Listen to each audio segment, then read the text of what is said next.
இல்லை, அதில் வந்து நிறைய சட்ட சிக்கல்களும் இருக்குது. அது இன்னும் அதற்கான விதிமுறைகள் வகுக்கப்படாத நிலை ஒன்று இருக்கிறது. என்எம்சி நிர்வாகத்தின் ஒப்புதல் போன்ற பல்வேறு விஷயங்கள் இருக்கிறது.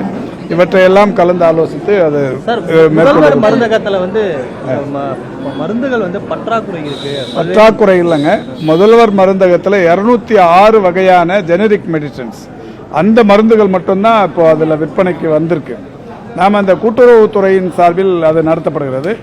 மக்கள் நல்வாழ்வுத்துறையின் டிஎன்எம்எஸ்சி மருந்துகள் கொள்முதல் செய்து அங்கே தராங்க. கொள்முதல் செய்து தரப்படுகிற மருந்துகளின் எண்ணிக்கை 206. இது எல்லாமே ஜெனரிக் மெடிசன்ஸ்.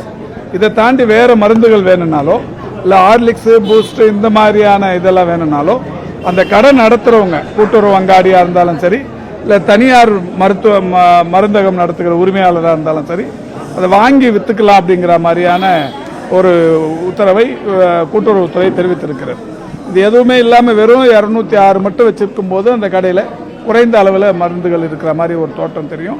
மற்றது இந்த பஞ்சு, அது குறிப்பாக இந்த மெடிக்கல் ஷாப்புக்கு தேவையான மற்ற விஷயங்களையும் அவர்கள் சேர்த்து விற்கும்போது இப்போ பொதுமக்களுக்கு பெரிய அளவில் ரீச் ஆகும். இன்னொன்று, இந்த 206 மருந்துகளும் ஏற்கனவே இருக்கிற மக்கள் மருந்தகம் அல்லது தனியார் மருந்தகங்கள் இந்த விலைகளோட கம்பேர் பண்ணுறப்ப ஏறத்தாழ் 75% அளவுக்கு விலை குறைவாக இருக்கிறது. மக்கள் பெரிய அளவில் அதில் மகிழ்ச்சியோடு ஜெனரிக் மெடிசன்ஸ் வாங்குறாங்க. மற்ற மருந்துகளுடைய தேவைகளும் கூட இப்போ கூட்டுறவுத்துறையோடு பேசினுக்கிறோம். கூட்டுறவுத்துறையோட பேசி மற்ற அந்த மெடிக்கல் ஷாப்பில் என்ன மாதிரியான மருந்துகள் அதிக விற்பனைக்கு அதிகமாக கேட்குறாங்கிறத கேட்டு அதுக்கேற்ற மாதிரி அந்த மருந்துகளை கொள்முதல் செய்து தருகிற அவங்க ரெக்வஸ்ட் கொடுத்தாங்கன்னா, இப்போ கூட்டுறவுத்துறை ரெக்வஸ்ட் கொடுத்தாங்கன்னா எந்தெந்த மருந்து வேணும்னு சொன்னாங்கன்னா நம்ம டிஎன்எம்எஸ்சி நிர்வாகம் அதை கொள்முதல் செய்து தரும். நல்ல சேல்ஸ் ஸ்டாக்ஸ் இருக்க மாட்டேங்குது அப்படின்னு இல்லை 206 வகையான மருந்தும் ஸ்டாக் இருக்குது.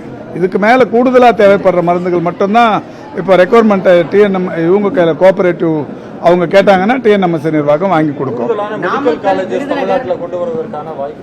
இல்லை, 6 மருத்துவக் கல்லூரிகள் வேண்டும் என்கின்ற கோரிக்கை தொடர்ந்து மாண்புமிகு தமிழ்நாட்டின் முதலமைச்சர் அவர்களின் வாயிலாக வைக்கப்பட்டு வந்து கொண்டிருக்கிறது. அந்த வகையில் கடந்த ஜனவரி மாதம் 4ஆம் தேதி கூட ஒன்றிய அரசின் மக்கள் நல்வாழ்வுத்துறை அமைச்சர் திரு ஜே.பி.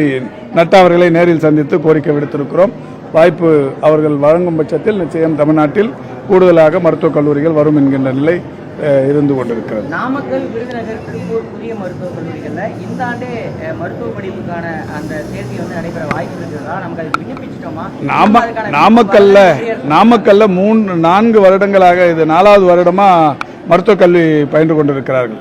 அதாவது 2022 ஜனவரி மாதம் மாண்புமிகு தமிழ்நாட்டின் முதல்வர் முன்னிலையில் ஒன்றிய பாரத பிரதமர் அவர்களால் தொடங்கி வைக்கப்பட்டது. தொடங்கின நாளிலிருந்தே மருத்துவக் கல்வி என்பது, அந்த கல்லூரி நிர்வாகம் என்பது நடைபெற்றுக் கொண்டிருக்கிறது. மாணவர் சேர்க்கை என்பது கடந்த ஆண்டு நடைபெற்று இப்போது 4வது ஆண்டு பயின்று கொண்டிருக்கிறார். 3 மருத்துவக் கல்லூரிகளுக்கு இன்னும் அந்த புதிய மாணவர் சேர்க்கை நடத்துவதற்கு நம்ம விண்ணப்பிக்கலாம் அப்படின்ற ஒரு தகவல் வந்து தெரிவிக்கிறாங்க.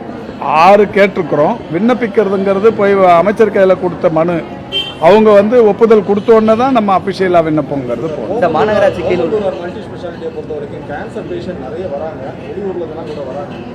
அது வந்து எல்லாம் எக்ஸ்டெண்ட் பண்ணுற மாதிரியான ஐடியா இல்லை, இப்போ எவ்வளோ பேஷண்ட் வராங்களோ அவ்வளோ பேருமே கேர் எடுத்து நல்லா பண்ணின்னு இருக்கிறாங்க. எக்ஸ்டெண்ட் பண்ணுறதுங்கிறது ஏற்கனவே எல்லா ஃபெசிலிட்டியும் அதில் இருக்குது. இப்போ நீங்கள் மண்டே வந்து புற்றுநோய் சம்பந்தமான பல்வேறு புதிய அறிவிப்புகள் திங்கட்கிழமை சட்டமன்றத்தில் அறிவிக்கப்படும். மருத்துவக் கல்லூரி முதல்வர்கள் காலி பணியிடங்கள் எங்குமே இல்லைங்க. ஒரே ஒரு ஸ்டான்லியில் மட்டும்தான். மற்ற இடங்கள்லாமே ஏற்கனவே 26 பேனல் போட்டு எல்லா பணியிடங்களும் நிரப்பப்பட்டு விட்டது. இல்லை, ஸ்டான்லி ரிட்டையர்ட் ஆனாங்க, அவருக்கு பதிலாக அங்கே ஒரு இன்சார்ஜ் போட்டிருக்கிறோம். அந்த பேனலை வந்து சேலஞ்சு பண்ணி நீதிமன்றத்துக்கு போனாங்க.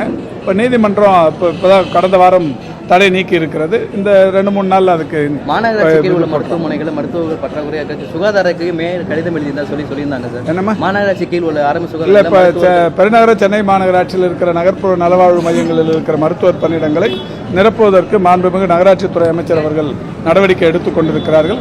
ஏற்கனவே மாநகராட்சியின் சார்பில் தற்காலிக மருத்துவர்கள் பணி நியமனங்களும் நடைபெற்று அனைவருமே பணியில் சேர்ந்திருக்கிறார்.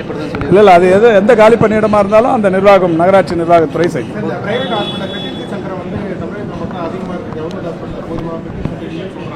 இல்லை, கவர்மெண்ட் ஹாஸ்பிட்டலில் போதுமான அளவுக்கு இல்லைன்னா இப்போ தான் ஃபஸ்ட் டைம் வந்து இந்தியாவிலே தமிழ்நாட்டில் முதல்ல பண்ணுறதுக்கு எக்மோரில் பண்ணின்னு இருக்கிறோம். ரெண்டாவது மதுரையில் பண்ண போகிறோம். அதுக்கு பெரிய செலவு. இன்னொன்று பப்ளிக் கையில் வந்து பணம் வாங்கி தான் பண்ணணுங்கிறது எல்லா இந்தியா முழுக்க இருக்கிற அரசு மருத்துவமனைகள்லையுமே அதை வச்சுருக்குறாங்க. 7-8 லட்சம் வரைக்கும் செலவாகும். நம்ம செலவே இல்லாமல் இலவசமாக பண்ணி கொடுக்கணுங்கிற மாதிரி பண்ணுறதால தான் ஒரு மருத்துவமனையில் ஆரம்பிச்சிருக்கிறோம். அது படிப்படியாக அடுத்தது வந்து மதுரைக்கும் சேலம், கோவை போன்ற பல்வேறு இடங்களுக்கும் செலவிருக்கிறது.